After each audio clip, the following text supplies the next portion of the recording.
people, how are you? Hoping you are doing well, hoping mko salama, hoping you are all doing fine. Welcome to this channel. This is Terry Jones and I want to welcome you all to yet another video. But first of all, I want to appreciate and welcome the new subscribers. I know we have new subscribers in this channel. May you feel at home. May you feel so much welcome and tunawapenda nyinyi wote. For the ongoing subscribers, thank you so much for returning or for coming back to watch yet another video and for appreciating my content. I don't take it for granted. Yes, thank you so much, and you are all most welcome to this channel. So guys, it's yet another video, and I remember sometimes back, actually today we have a sit down video. This is the first sit down video this is the second one that I have done since I came back to YouTube, and I'm doing this video because niko na deni ya kulipa. I have to pay the bills because there's sometimes back on my Instagram someone DM'd me and asked me what changes in marriage, and after you got married, what has changed. And I was like, oh, so many things have changed, and I decided let me do it as a video so that even you, my YouTube family, and everyone else can be able to know or to understand what things change, the things that changes when it comes to marriage, because way things really change. Vitu ziu change. It's been a minute. And yeah, that's why we have this sit down today, because I wanted to maybe talk more about that and maybe try to give my experience. Okay, I'm not perfect, and I have been into marriage for 1.3 years, and I can't say I'm perfect, but disclaimer, whatever I'm going to talk about, whatever things that I'm going to explain, or to the points that I'm going to give, it's what I have experienced for the last 1.3 years. I have been to marriage for 1 year and 3 months. This is the 3rd month in Inaisha for this June, and I thank God for the fact that He has brought me and He has brought us as a family, and I can't wait to see what holds for us in the next 10 years, in the next 20, in the next 50 years together in marriage. And yeah, and I pray, and my prayer is that whoever is watching this video, whether you are in courtship or dating, whether you are looking for someone, you are looking for a partner, may it be a girlfriend, may it be a wife, may it be a boyfriend, may it be a husband, I pray that you are going to get all what your heart desires. You are going to get what God has installed for you, and you are going to get the right person for you. Those in courtship, I pray that dating will lead to marriage. Let it not be a waste of time. Let it be a waste of one another. I pray that it's going to lead your courtship or your dating into a marriage, because that's all we pray for. So guys, that's why I'm here, because I want us we discuss, and I hope that you're also going to comment down on the comment section. You kindly make sure you engage.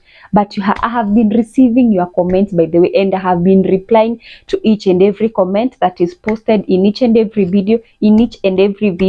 Hakuna comments sijakuwa nikireply. Yes, that's how nawapenda. I love each and everyone, those who comment, those who like, those who share my videos. I really appreciate each and every one of you. So guys, without any much further ado, let's go straight to the video. I don't have so many points. I just noted them down. This is my notebook, so I have noted them down here. They are like 8 or 9 points, and I have said again, disclaimer, this is what I have experienced in the last 1 year, 3 months that I have been into marriage. So please don't say atiyo hapana, iyo hapana. Whatever I have experienced, it may not happen to you. Whatever you have experienced, it may not happen to me. Marriages are different, and we can never be the same. marriage haziwezi kuwa the same. So whatever I'm going to talk about, it's what I have experienced in the last 1 year, 3 months that I have been into marriage. Sawa sawa. So don't get me wrong. Don't get me wrong.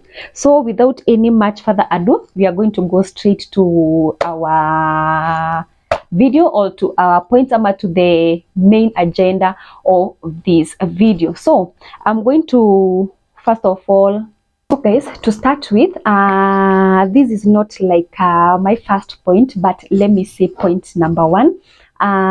What I have noted in the last 1 year, 3 months.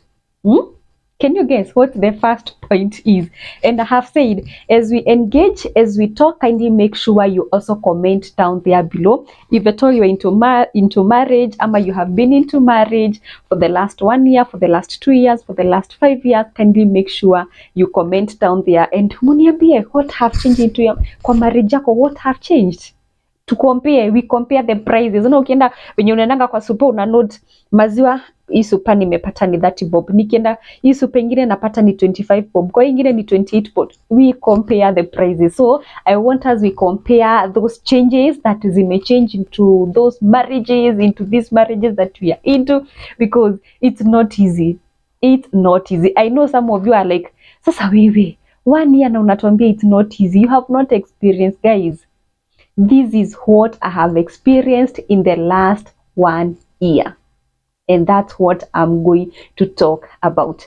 And to the first point, what I have noted, that the first 1 year, it's still a dating phase.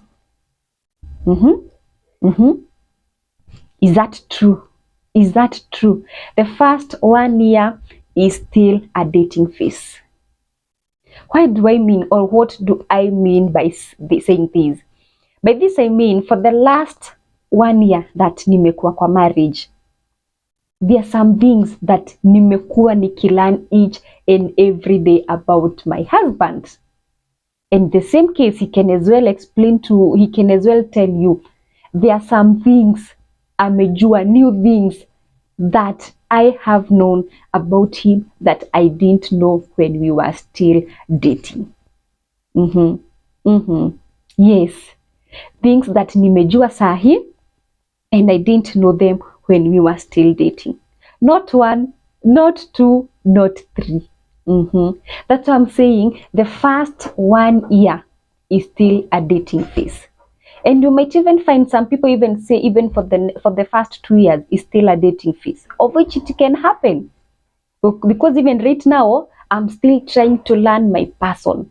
I'm still trying to understand my partner and to know what is this kenye naona sikuwa naona hiyo time. You see, those are the two things that we are saying is still, it's still a dating phase, because tu vitu tungi sana nimekuwa nikisoma, nimekuwa nikiona, najiuliza, aya, kumbe unakuanga hivi, aya, kumbe kunaendanga hivi, kumbe unafanyanga hivi. You see, so many things. So the first thing that I would say, the first point that I would say, the first 1 year is still a dating phase. That is for me. What about for you? Let's go to the next point. That is point number 2.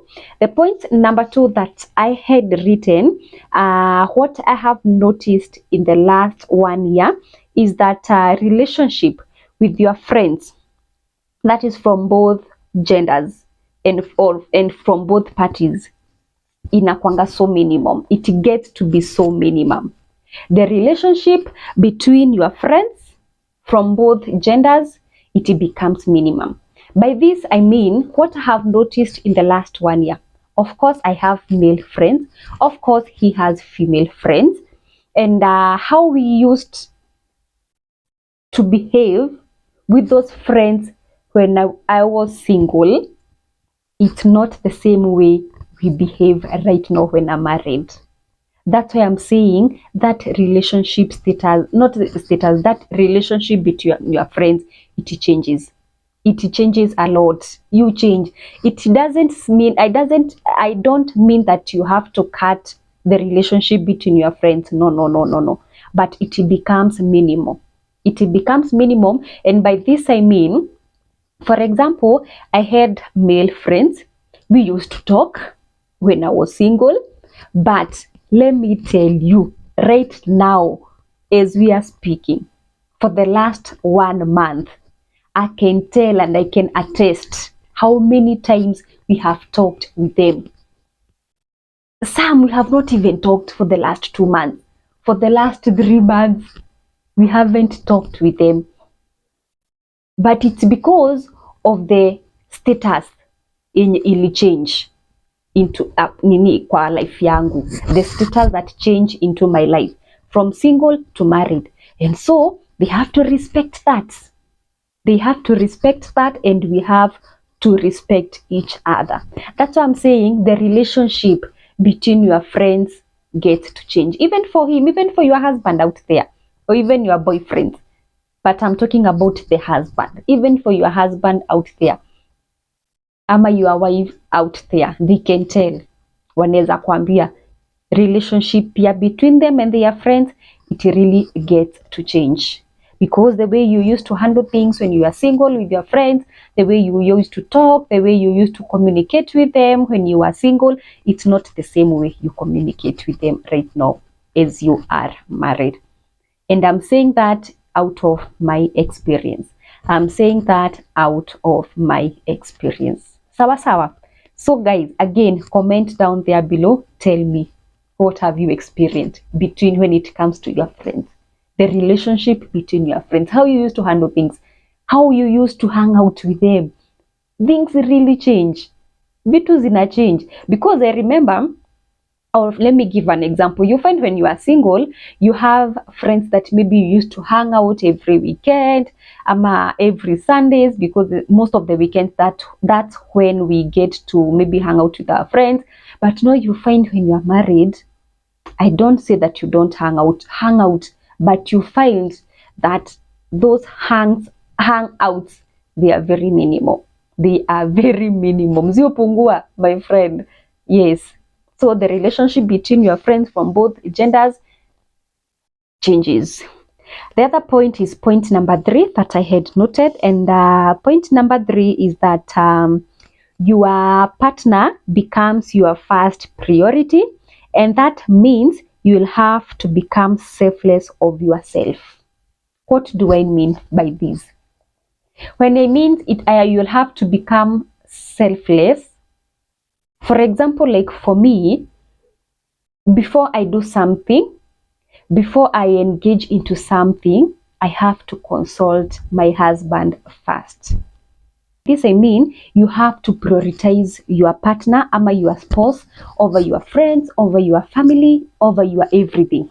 For example, when I'm consulting of course, we are with my husband from Monday to Monday, from January to December, we are with my husband. And when I need to do something, when I need to work on something, to engage in something, of course, number 1, I will have to consult. And who am I consulting? I have to consult my husband.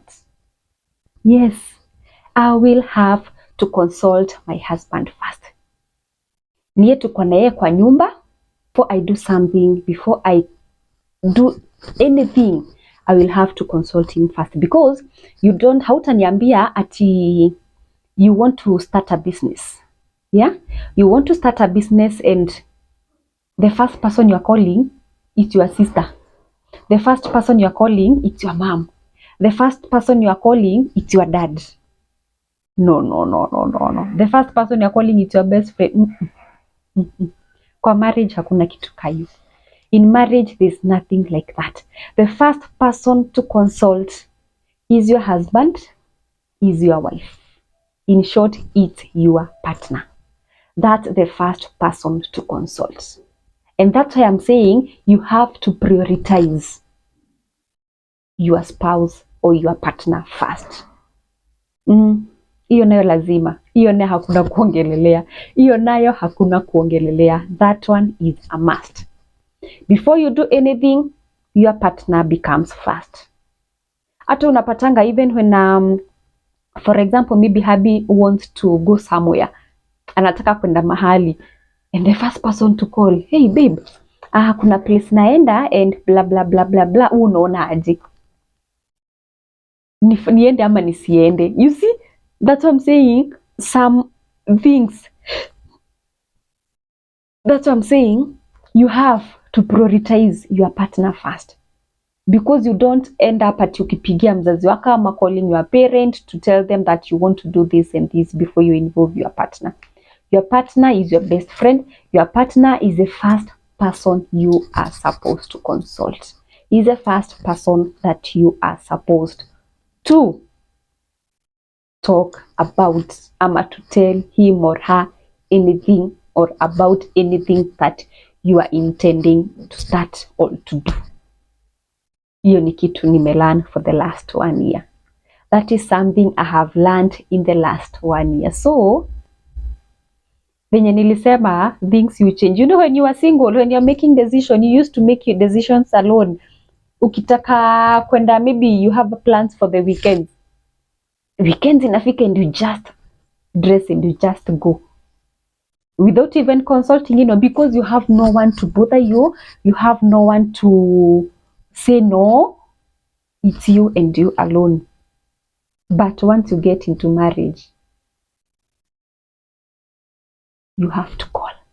You have to talk to him or her about anything that you are intending to do or you are intending to start. Prioritizing your partner becomes the first priority. You become selfless of yourself. You don't now need to just be you alone. No, you just realize that there's someone else in your life that you need to talk to, and you need, the word is need in capital letters. You need to consult and to tell him or her everything or anything that you are intending to do.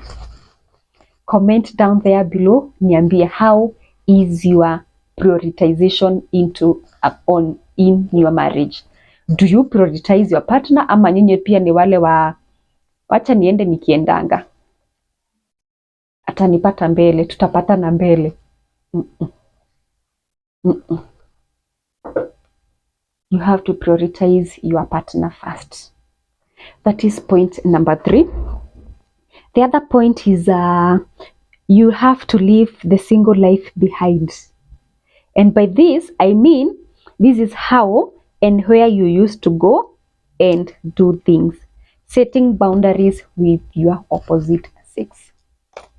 By this, I mean that when I mean that you have to leave your single life behind, by this, I mean that, for example, when you are single, let me just talk on behalf of myself. Single, I used to have friends, both male and female, and we used to hang out a lot. Sisi weekend, almost every weekend, we used to go out. The moment I got into a marriage, I realized that those hanging outs every weekend, haziko, they are not there anymore. But that doesn't mean that you don't hang out. Of course, I usually go with my friends, but now you find that the way I used to do it when I was single, it's not the same way you do it when you get into marriage. It's not the same. Mtu asikudanganye. Let no one lie to you. It will be the same. Haitakuwa the same, my friend. It won't be the same. So that's why I'm saying you have to leave the single life behind, because those hanging out on weekends ama those partying out on weekends, ukikuja kwa marriage, hizo vitu ziupungua, unapunguza. Ile maisha ya single life, when you are single, you used to, for example, let's say ukipika, even when you are cooking, let's not say even hanging out. when you are doing supper, ukipika food, ulikuwa unasema let me just do Indomie and I'm okay and I sleep and I was very much okay. But what about right now, once you get into marriage, life ya marriage, how did that change? One thing, you can't cook that Indomie you take for supper because of course your husband can't take that. You can't do a spaghetti because my husband can't take spaghetti. He doesn't love spaghetti at all. Actually, hata kwa nyumba we don't buy spaghetti. We don't buy spaghetti at all because hakuli.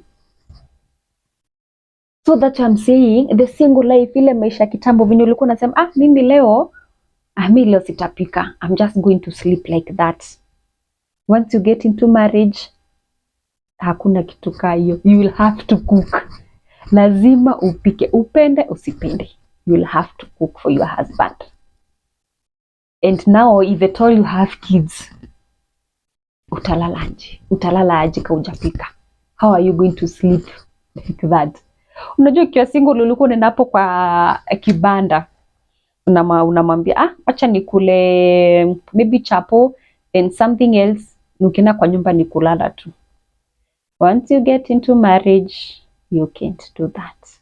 You'll have to. That's what I'm saying. You have to leave the single life behind. Those are some of the things that you used to do ukiwa single. Ile maisha ya single, those are the things that you used to do. But for now, ukikuja kwa marriage, unapata. You'll have to leave them behind and now you have to work on the marriage part of it.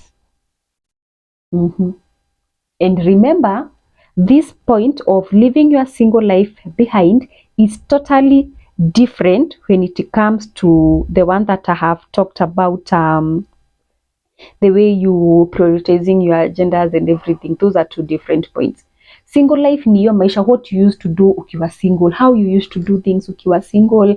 It's not the same way you are going to do them once you get into marriage.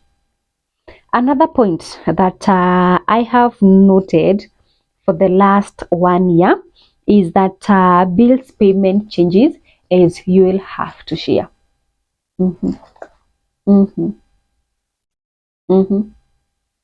This is something that I know, or I understand that most people, they have a challenge when it comes to that.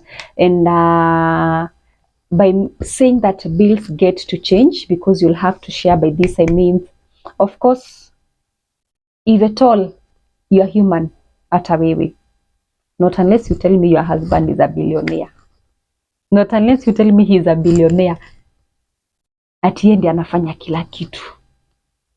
But there are those people whom their husband do everything. Pesa zao ni zao, pesa za bwanake ni zetu. But if you are in a position to, kindly make sure you help somewhere. Hata si lazima at you do something at you get to pay a bill that is so that is so big. Hata kuweka that token, usemange mimi ndo nitakuwa naeka token, usemange mimi ndo nitakuwa nafanya hina. If at all you're in a position to, it's good to help our husbands somewhere. Ka uko na pesa, please let's help them out, because hatuwezi wachia everything. We can't leave everything atuwafanye kila kitu. They're also humans like you. So bills get to change and you'll have to share. Hauwezi mwachia kila kitu afanye peke yake. We try as much as possible to share kidogo tu. At least we show that there is somewhere that tuna chip in. The other point is marriage is very sacrificial, and that means you are always looking for your spouse. What do I mean by this? By this I mean, for example, let's say nimetoka asubuhi, I have gone somewhere. Maybe I had told my husband that I'm going somewhere, or he had told me he's going somewhere. Utapata he's calling. oh, nimefika hii place na hii place and we are I'm almost where I was going. Akishafika ama nikishafika, I'm going to call him, oh, by the babe, nimefika na nimefika poa. That is sacrificing. That is what I'm calling sacrificing. Marriage is very sacrificial. Always looking for your spouse. Lazima umtafute. You have to look for him and not looking for him physically. No. You see those calls that you are making. Nimefika hii place, umefika wapi, umeenda wapi, uko wapi. That is what I mean by looking for your partner.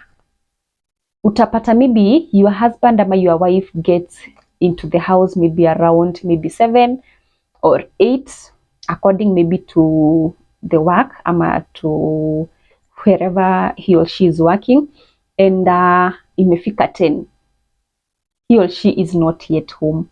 What do? So you take your phone, you call him or her, hey babe, hey, umechelewa, kwani umefika wapi?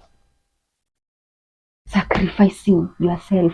You'll have to sacrifice yourself. In marriage, hiyo nayo lazima. In marriage, that one is a must. Haukuna kujipenda, hiyo nayo hakuna. You'll have to make sure that you know where your partner ama your spouse is. The other point, we're in point number 7, I think so. Point number 7 is that you will have new and more friends within your face and even more amazing friends. Kwanza hii nayo, it's a big one. It's a big one. Let me tell you something. Once you get into marriage, trust me, you are going to lose friends. You are going to lose friends. Number 2, you are also going to gain friends.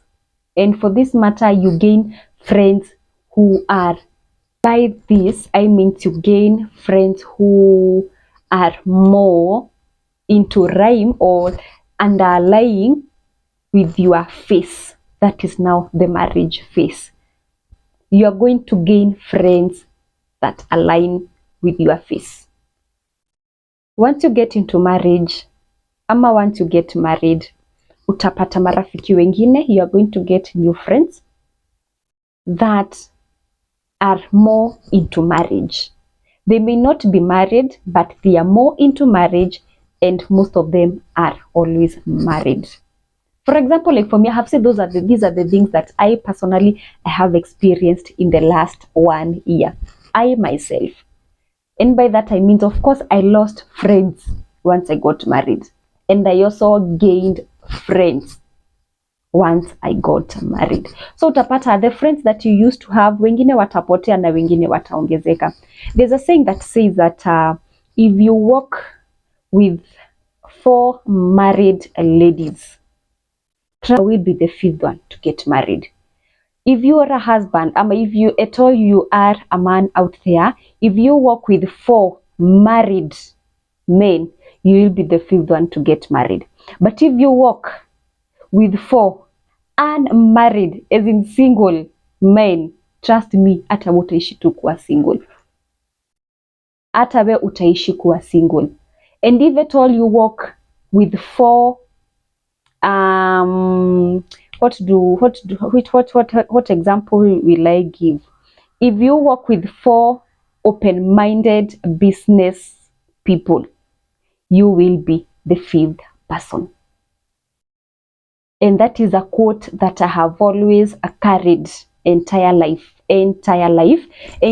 all my life, because that one keeps me moving. Because ukitembea na marafiki ambao wanakuambia twende tukaibe, trust me, hata utawafuata tu. That's what I'm saying. Once you get married, you get new friends who are into your face. That is into the face of marriage. Na unapata wengine wengi na wazuri, but still at the same time you will lose some of your friends. The other point, the second last point, is that you get some positive changes within yourself and your personality, whereby you're more energetic and more motivated to make an impact and inspire others. By this, I mean that, for example, like for me, I am now very sensitive to everything, to every decision I make, because the goal, my goal is to maintain a healthy and a beautiful marriage that I pray and praise like I am a battlefield. Yes. Each and every day, you become more positive, you become more energetic, because at the end of the day, you know that there's a marriage somewhere that you want that marriage to work, that you want that marriage to end up somewhere. You want that marriage to be seen, to see that marriage in the next 10, 20, 30 years to come. So you become more positive in making choices. You become more positive in even thinking. You become more positive even about marriage itself. Yes, you become more positive even in marriage itself. For example, kama mimi nikipita and I hear people talking, wanasema, marriage is a scam. Marriage haiwork. Actually, I don't love and I don't like people saying that. Mi hauwezi nipata mahali watu wanasema ati marriage haiwezi work. Hauwezi nipata mahali wanasema ati marriage is a scam. For the last 1 year that I have been into marriage, I have learned that I have to make an impact, that you become more positive in everything that you do. You become more positive in impacting others. You become more positive about marriage itself. That is something else that I have noticed in the last 1 year. And I have said, as we continue with these points, kindly make sure you comment down there on the comment section on how, whichever points that I have given, has it happened to you? Has that happened to you as well? Sawa sawa. Haya, the last but not the least point that I have is that my heart has grown bigger in loving my partner. For example, like for this, I mean, the way I used to, as in, if you check on your single life, not single life, when you were dating, when you were in courtship, the way you used to love your spouse, once you get into marriage, you even love them more. You love them more, and even in a bigger way. And that is something that I have experienced into my marriage. That is something that I have noticed once I have gotten into marriage. That your heart, that your love towards your partner grows bigger, and you get to love them more bigger and more better. Who are watching and you have been into marriage, niambieni hapo chini. Kindly tell me down there below, because that is something I myself have noticed. And I think that's the last point that I had. I had about 9 points, and those are the things that I myself have noticed, things that have changed between when I was single and when I have been into marriage for the last 1.3 months. So guys, kindly comment down there below and tell me, what have you experienced? What things have changed? If at all you are into marriage, if at all you are into marriage, what things have changed? What have you experienced in that marriage? For me, those are the few points that I have seen, that I have noticed. And I hope and believe that the more we grow bigger, the more we grow into these marriages, the more things get to come up. The more uta realize that you are experiencing something else apart from what I have noted down. In the next 3 years, I will still come here and share more and more points and more things that I have noticed. By then it will be the next. For the last 5 years, for the last 10 years, you never know. You never know, because I have said that we are positive and we are very, very much positive and energized that our marriage are going to last. Marriage is in a work huku nje. Marriage are working. Marriage is in a work huku nje, so it's just a matter of trusting one another and having faith and putting everything to God that it's going to work out. Hakunanga mtu anakuanga perfect. No one is perfect, so you huwezi niambia ati marriage yetu ni perfect. No. There's no marriage that is perfect. Na mtu akikwambia marriage yake ni perfect, that person will be lying. And again, nimesema msiseme ati huyu mrembo amekuwa hapa, amekuwa for marriage for 1 year, anakuja kutuambia nini. Please, that is my experience. Ebu tuambieni your experience. And before I leave, before I do outro of this video, because I want to end this video, I have a quote that I want to leave you with. And this is a quote that I read somewhere, and I thought, let me share this quote with you, because I know most people out there, kunanga mtu hapendi kuolewa ama kuoa, si ndio? All of us out there, all of us out here, we have always wanted to be into marriage. Na sisi tushaingia hapo, and we are praying, sisi wenye tuko hapo, we are praying that we get more people who are going to join us in this marriage phase. Because hakuna mtu anapendanga kukaa single. No one loves to be single. No one loves to stay single. We all pray that we get our right people and our right partners that God has installed for each and every one of us. So there's a quote here that says that a strong marriage is built by 2 people with a growth mindset, committed to improving year after year. Perfection isn't the goal. It's about working as a team to navigate challenges and course correct effectively. You heard it well. A strong marriage is built by 2 people with a growth mindset, committed to improving together year after year. And perfection isn't the goal. The goal here is not about the perfectionism, the whatever you call it. Perfection is not the goal. It's about working as a team to navigate challenges and course correct effectively.